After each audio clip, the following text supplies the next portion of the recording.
Today we're in Corona, California, talking to Chris from Fat Lip Pizza. He's going to show us around his business. He has an interesting style of pizza, New York style, cooks on screens in a deck oven. He's going to show us how he does that, why he puts semolina in his dough, why he only sells slices and has a limited menu, and why the first year was a little sketchy. He almost didn't make it the first year, and he was a little bit worried he chose the wrong location, and he explains why that happened and what he did about it. This episode with Fat Lip Pizza, let's get right to it. Which is where in California are we? Like near We're Anaheim?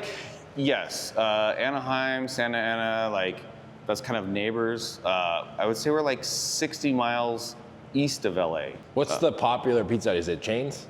Yeah, it's chains, but it's also like there's a local shop here in Corona that's been here for like 40 years, and they do like California pizza, you know. So it's kind of thick and doughy, Okay. and but like East Coast, like Slice Shop, like they have people walk in and they're just like you guys sell slices? Like, what is this? And and they ask us for like personal pizzas. We don't do a personal size pizza. No, we have an 18, we have a 14 and a 12, which is square. And it's like, you can have what's in the case. If you just like need a nibble, like a snack, Yeah. cool. What's in the case is what's in the case. We can't modify the slices, they're already made. No, you can't put jalapenos on it or add pineapple or whatever you want to do. Slices are slices. You want to order a whole pie, we'll make you whatever you want. But it's just kind of people aren't used to a slice shop. Well, I grew up in the 80s and 90s, and when I was in elementary school, they had Book It. I don't know if you remember. Book It was like you read books and you get points, and then you go to Pizza Hut. Okay. And they have your personal pan pizza. Okay. And so we do a pan pizza now. It's the 14-inch, and it's thicker and fluffier. But it's like, you know, Pizza Hut fell off. Like, I don't know where they lost their way at some point, but I'm doing Pizza Hut pizza from like the late 80s, early 90s. But like with good ingredients. Oh yeah. But like their style. Yeah. Like I found they have training videos on YouTube. I saw those. From the early 80s, and I went and watched those. That's and hilarious. like I was like, oh, we can do that. Yeah. Like, you know, like I'm like training, like, you know, like I just signed up at Pizza, you know, like basically. And so we do a 14-inch pan pizza, the 12 square and the 18-inch round, the thin. That's awesome. And I was just kind of took a sneak peek over here. So you have the kind of modern menu board, but you have it set up like the old school menu Yeah, so it's digital, but I wanted it to look like, you know, like you put the letters on. Yeah, I did a video at Garlic Breath Pizza near I know me. those guys, yeah. And they have the actual boards that are like that. Yeah. And I must have got 500 messages from people. Hey, can you ask them where they got those menu boards from? Those are on eBay. Those Yeah. are like those vintage like Coca-Cola Yeah. boards. Yeah, you can buy those. Yeah, that's what I said. But I mean, so when we had the truck, we had one, but like driving around, like the letters would fall off and everything. And That's smart though, because like you can change it too on the fly. Yeah. Easier. So this is just it's just a picture basically. Yeah. You know, and just edit it. But yeah, I wanted it to look old school, but obviously, you know, it's just way easier to modify this. And a simple menu you got too. Yeah, dude. People come in, they're like, hey, do you have mozzarella sticks or sandwiches or spaghetti? And I'm like, fuck no. Yeah. Like, we don't do any of that shit. Yeah. Like, it's a pizza shop. You know, I mean, the door says Slice Shop and Craft Beer. And it's a little bit more than that. But no, we do pizza. We just keep it simple, stupid. You know, it's just KISS. It's just like, keep it simple. And that's the thing, is that those three crust styles that we do, it's all the same dough ball. Okay. So I don't have different size dough balls. I make one size dough ball, and I adapted it like, okay, so this weighs this much. What pan does it fit in? You know, like what's my thickness factor, and like, you know, all the like calculations. And so I'm just like, no, I'm making one dough ball. Because I don't want to be like, oh, I need 30 of those and 60 of those. And Yeah, it gets confusing, and it's hard to train people to do it. Well, but the more menu items you have too. But that, and it's like, you don't know what the demand is going to be in a rush, you know. And it's like, so you're walking into a Friday, and it's like, well, I have 60 of these and 30 of these, and 40 of these, it's like, no, why am I going to like complicate myself? Right. It's like I got one dough ball. When we run out, we run out. How long have you been open here? 2.5 years. And how's business been? Has it been growing the last 2.5 years? It's like actually, so the first year was scary, and I thought to myself, what the fuck did I do? Like, why did I do this? Why was it scary? You just wasn't busy? Yeah, I mean, it takes a minute to get ramped up. And also there is a pretty big competitor in town that has like a legacy because they've been here for like 40 years. And so Corona thinks, in their mind, well, Lamppost is Corona Pizza. We have our birthday parties there, we do this, we go to watch the game and this and that. And me, like, not living here, because I live south of here, I didn't know that they had this huge presence. I was a little bit naive, probably, like coming in, just like, oh, it's just pizza and I'm just gonna open a shop. So it took a minute. Yeah, okay. And so, the first year was like kind of scary. The second year, which... When you say scary, do you mean like you almost closed? No. Just like wasn't making money profitably? Yeah, I just thought like, where is everybody? Yeah. And they're all across the street at the competitor. I go, why don't people know we're here? And we made efforts, social media and this and that.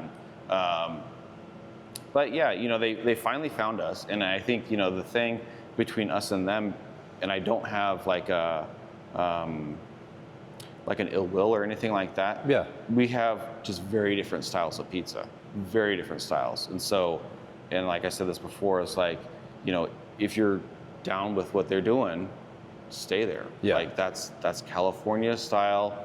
I don't think they've probably changed much since like the 80s, 70s.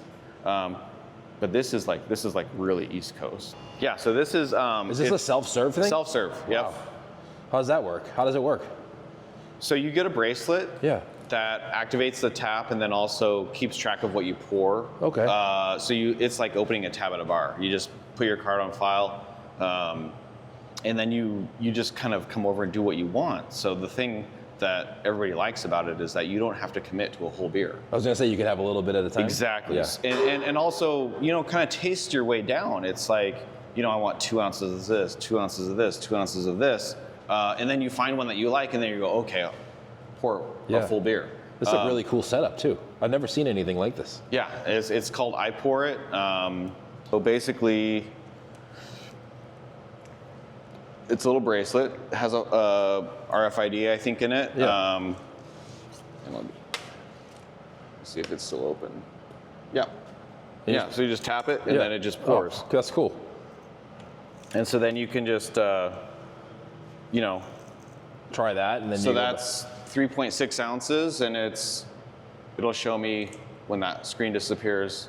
But I think it's about like 50 cents an ounce. Yeah, 53 cents an ounce. So we just poured like $2 worth of beer, $1.50 maybe. Can you show us around the kitchen? Absolutely, let's do Let's it. go take a walk. I'd love to see the setup back here. How many square feet is this whole place? About 2,000, a little over 2,000. Okay, a little over 2,000. And the kitchen area is probably what, a third of that? Yeah, I bet this is about like 700 maybe, or something like that. And you just do pizza, a couple side items. Yeah, pizza, wings, meatballs, salads. Okay. That's it. And you make all the dough and everything here? Yeah. There's the 80 nice Hobart. The 80 quart. Yeah. Yeah, the old I use this exact one. The old school, no cage, like I use that exact Hobart. Yeah. It's a tank. Dude, there's no stopping it. Yeah. Even if it breaks, you can fix it super easy. Yeah, I bought parts for it. Yeah. Retin the bowl. All you gotta do is retin the bowl every couple of years. Yeah. So easy. Yeah, so we have 2 cold preps. This is our build line. So basically pizzas move this way. Yep.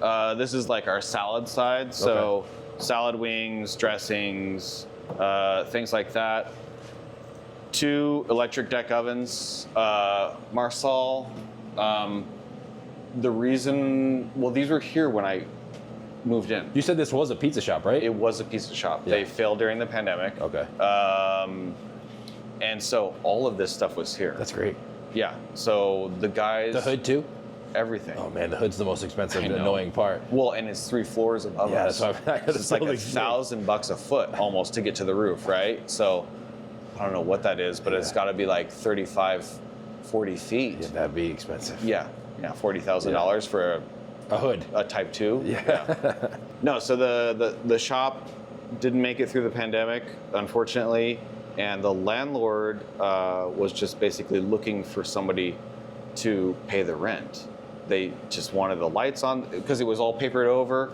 And for them, it's across from Starbucks, and in this like apartment complex, it was just a big eyesore for them. You are kind of the focal point when you pull in.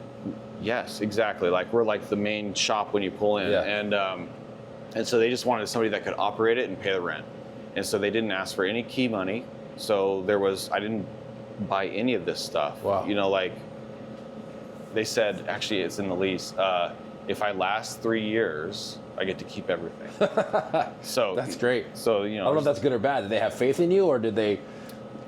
I think they did because in negotiations, number one, I sent them my business plan for the shop, but then I also invited them to one of the spots I was posted up for the truck at the time. That's right. You had a food and truck. they tasted the pizza, and they're like, okay. So they knew what you were. They knew you knew what you were doing when it comes to quality. Like I wasn't just like Joe Blow, Hey, let me open a pizza shop. Exactly. Hopefully it works. Yeah, exactly. But yeah, so 3 years we get to keep everything, and we're already at 2.5, so I'm pretty sure I'm going to make it to 3. I mean, if you make it to 3, you're pretty much going to be here for as long as you want to be here. Yeah, and again. So we just started the new year, and I was expecting January to be quiet, because it's like people like, well, I'm not drinking, or I'm going on a diet, I'm going to the gym, and I'm looking at the numbers, and we're like, 40, 50, 60% over what we were just last year at this time. Wow. And I'm like, okay, I think it finally stuck. Now we're here, and it's like, people talk about us, people know about us. So, and there's people, coming in all the time, and it takes a minute to get there. Yeah. It's scary, but I think that if you're doing like a great product and you're really treating it well, the people are going to come. I always tell people that same thing. As the owner, yes, you love, I love making pizza. Yeah. I want to make pizza on my terms. If I owned a pizzeria like I did back in the day, I loved going in and making pizza. I wasn't scheduled to do it, but I did it a lot because I actually like to do it. So I like the option to do it. Yeah. I don't like having to do it because that means I'm not really running a good business. Right. No, I mean, we're not quite to the point where I can not schedule myself to working the line. We're closer. That's good. Obviously, than we were. Progress. Yeah. Yeah. But also, I'm like a bit of a control freak, Yeah. And I very rarely hand over the reins on things. Do you think someone's not going to do it as good? Yes. I did a video with Aaron from the, I think it's the Edge Thick Square Pizza. The one-man pizza show. Yes. I did that video, and he said the same thing. He's like, I love my product so much. He's like, I just want it to be done perfectly every single time, and he had that same problem. And everybody thinks that it's easy. You just as an owner, you don't want to have employees. It's not that you don't want to have employees. It's not easy. No, it's not easy to find them or train them or find people who have the same passion that you do for your pizza. Well, and I have really good employees, which is great. But I feel a duty to the customer, because our pizza is not cheap. Yeah. An 18-inch cheese. Okay, so we're just baseline. 18-inch cheese here is $26. But at the same time, 3 guys can chow down on that and be happy. Yeah. So if you're 3 guys, well, you can't go to McDonald's for less than $26. No way. So yeah, made from scratch, care taken. I try to cook them perfectly. But in a pizza world, everyone's like, oh, my large 14-inch pizza should be $9.99. That's crazy. Well, yeah, I mean, if you're, Domino's, Little Caesars, and you're just like banging these things out, I guess that's the model that works, but it doesn't work here. It doesn't work for independents because you don't have the same buying power. Yeah, well, I mean, when their dough is made, like not in a factory, but like a commissary, and then the cheese is grated and the sauce is made, and it's all just delivered to the shop, and there's no prep happening at that shop except for like opening containers. Right.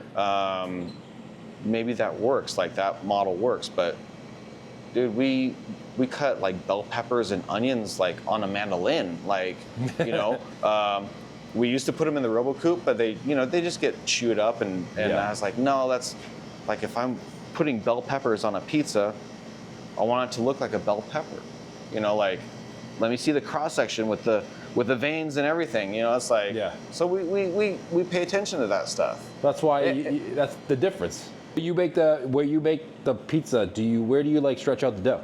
So on the table over here. Okay, so over here? Yeah. Okay. And it's covered in semolina right now.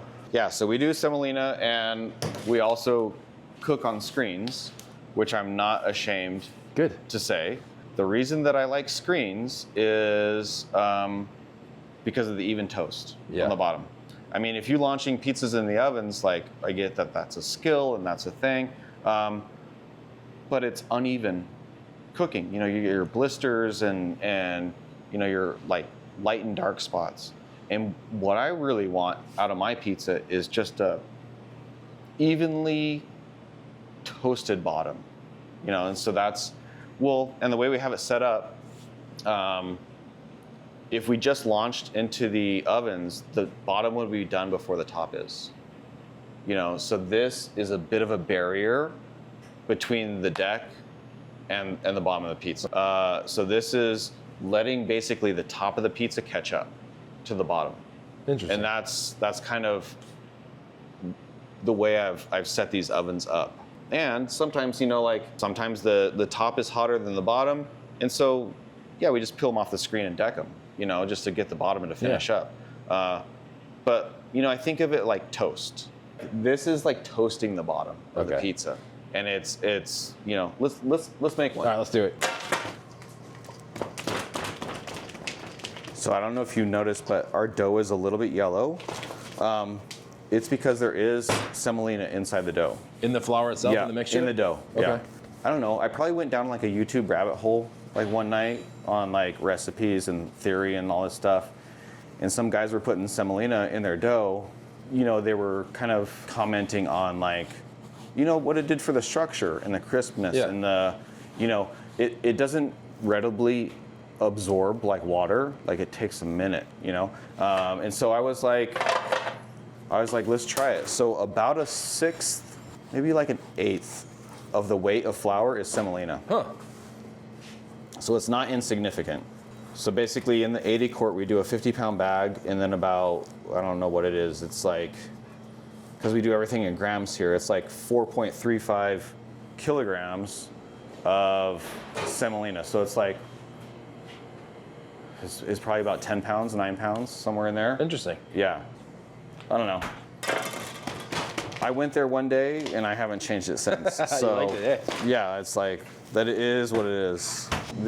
Like 30 years of being a line cook, I love tongs. Yeah, tongs and a towel. I have peels, but we barely use them. Really? And the reason is because I can grab the pans and move them very quickly, but also when there's bubbles, I can just poke them.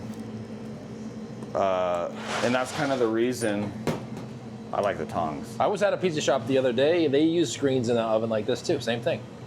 That's I mean, unusual. maybe it's a new. I don't know. It's like, if you're going for a style of pizza that you like, and that's the way to get there, then that's the way to get there. Yeah.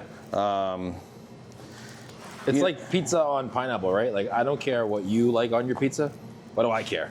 Yeah. It's same thing. Like, I don't care how you cook your pizza. To me, it's how the final product is. Well, and we resisted pineapple when we first opened. Did you? Oh my God, yeah. Like, we didn't offer it, but we had people walk out, And so when there's somebody that came down, got in the car, and drove to your shop, And they go, oh, you don't have pineapple? Well, we're leaving. I go, well, shit, like, you know. Do you not like pineapple on pizza? Or I don't. Well, okay.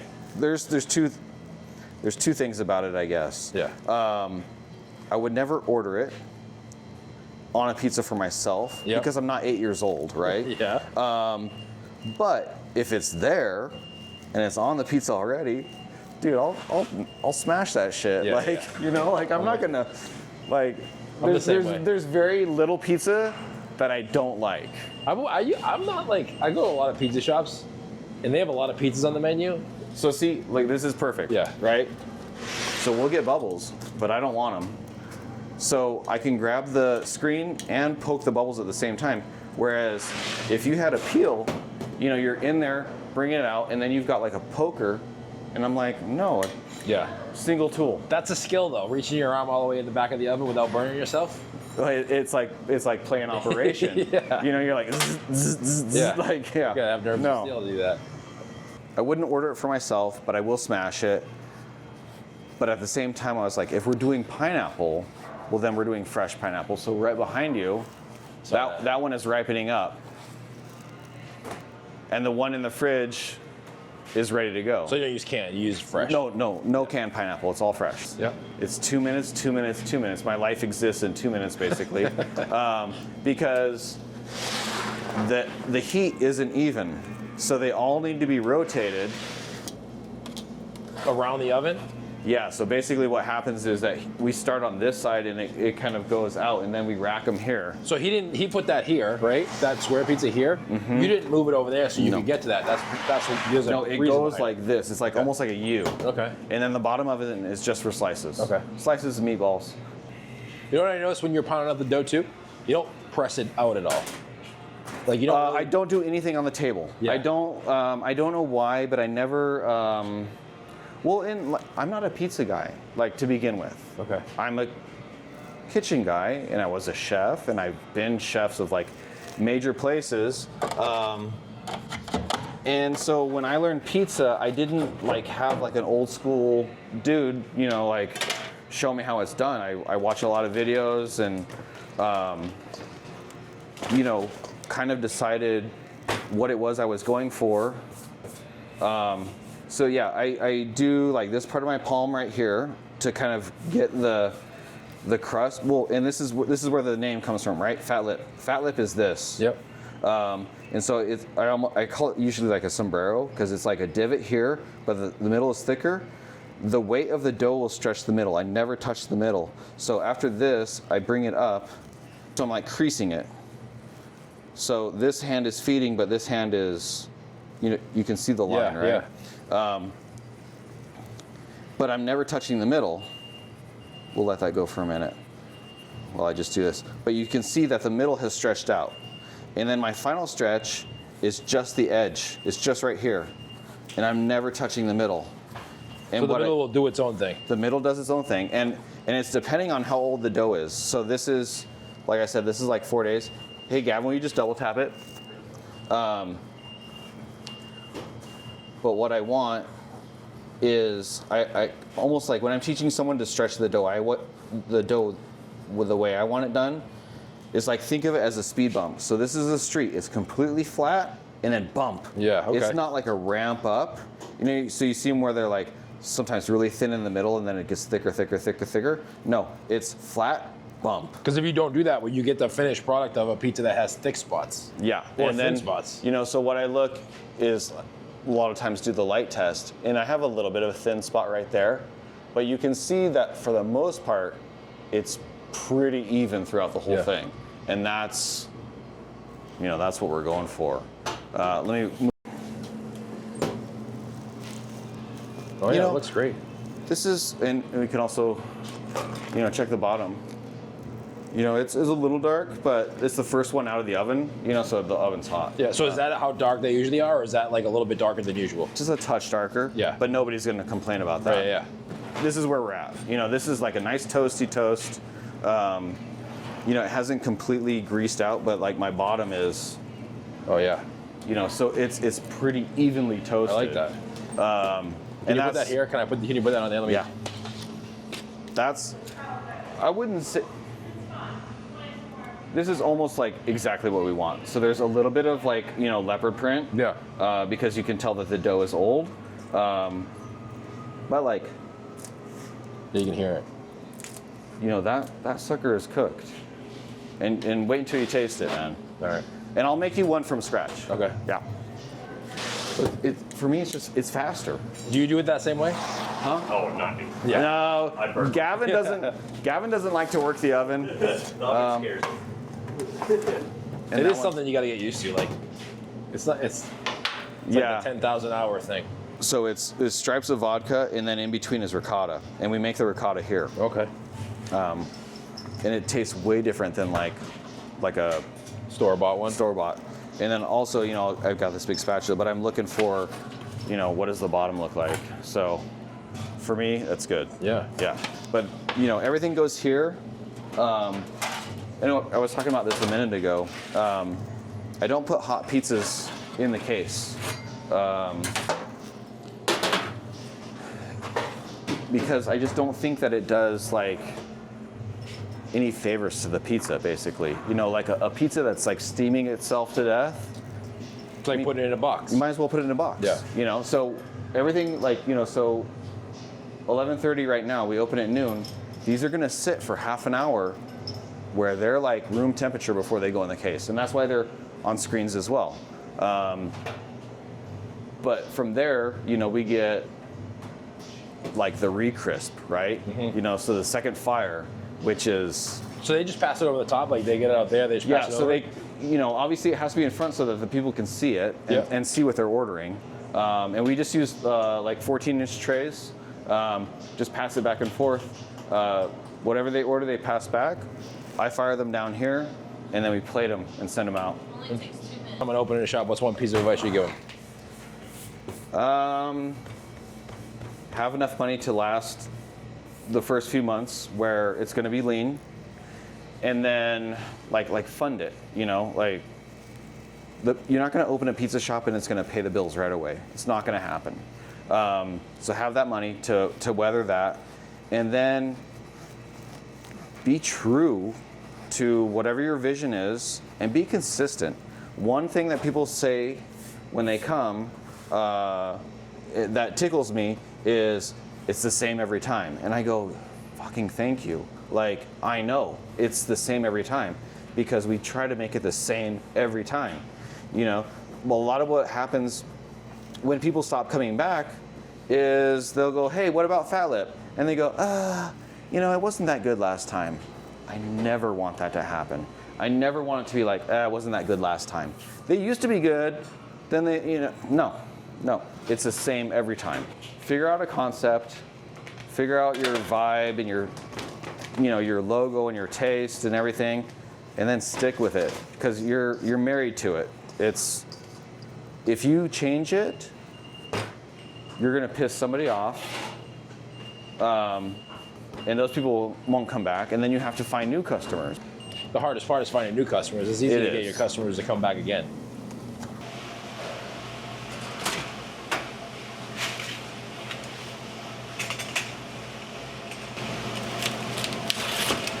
Mic that up. I was gonna say, I was just gonna do that.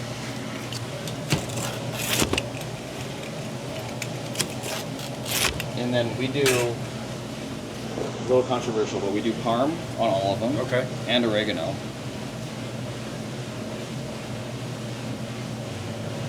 And that's how they go out, just like that. great.